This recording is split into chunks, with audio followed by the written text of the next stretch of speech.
Good day guys, a new day, a new watch to repair. We are here at SM Dasmariñas, Cavite branch. So, meron po tayong bagong client, Sir Manny. Sir, taga saan po kayo?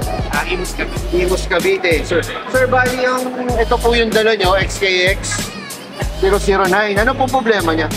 Actually, galing yan sa father ko na stock na matagal. Opo. Tapos since namatay siya ng 2018, Oo. hindi niya na nagamit. Then, pinaano ko lang sa safe. Oo. Kaya lang, hindi ko rin naman nagamit masyado kasi yung nagamit ko ito eh. Opo. Pina-service nyo po doon. Pero, kamusta naman po yung service? One day kami nag-i-stop po. I-stop. Kaya kumbaga, hindi rin po siya nagdire-diretso. Hindi compare nito na ito, 2018 din ba, Newly purchase po. Oo. So ito, kahit mga parang one day, maandag pa. Maandar siya. Bali siya, sir, tumitigil siya kahit suot niya po. Hindi ko na-encounter na gano'n, pero pag talagang ilapag mo lang siya na may ilang oras, ilang stop time. Mabilis po siyang kumbaga, hindi Yung siya battery wala siyang power reserve. Okay po. So, bali sir, ang initial na gagawin po natin dyan is to service maintenance po natin. Para makita natin yung bawat parts, kung meron ba tayong kailangan i-replace or kailangan niya lang talaga ng proper servicing po. Doon po muna tayo mag-i-start and then i-update ko po kayo kung sakaling meron man tayong papalitang parts. Ngayon, meron pa po kayong i-update po natin sa Sapphire. Tsaka sa ceramic vessel insert. Okay po sir. Bali, ang process po natin dyan is 4 days up to 1 week. Bali, pagka po, i-update ko na lang po kayo sir. Sige, walang problema. Kung sa ngayon po, bibigyan ko na lang po kayo ng receipt.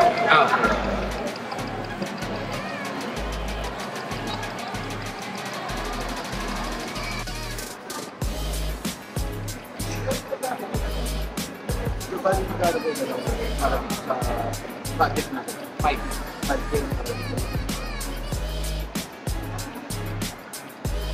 Balance na.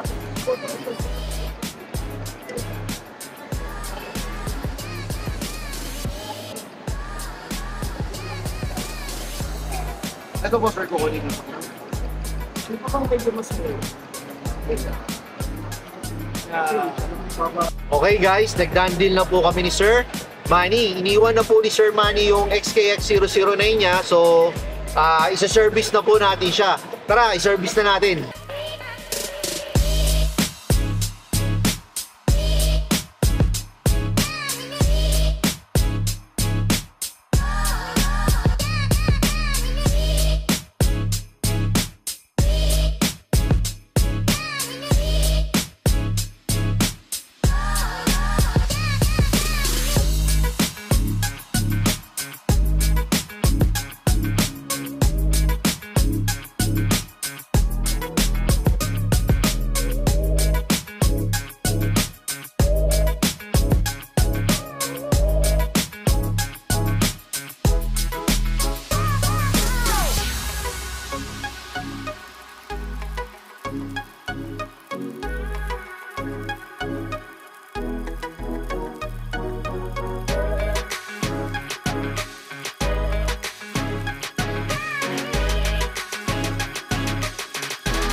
Okay guys, tapos na po natin i-service yung XKX 009.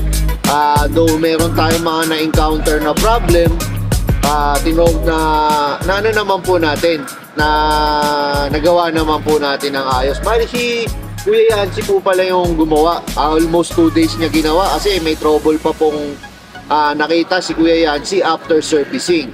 Bali, papakita namin sa inyo kung ano yung trouble na yun. So, tara, i-check natin.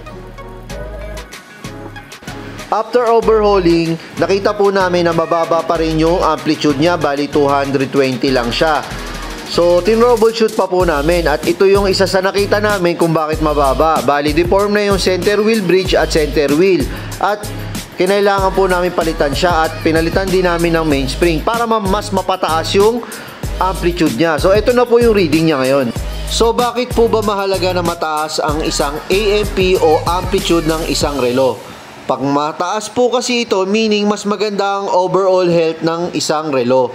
Pag mababa po kasi ito, pwede po itong makaapekto sa takbo ng isang relo. Kaya as much as possible, kailangan mataas to after servicing. Watch out for part 3. Thank you!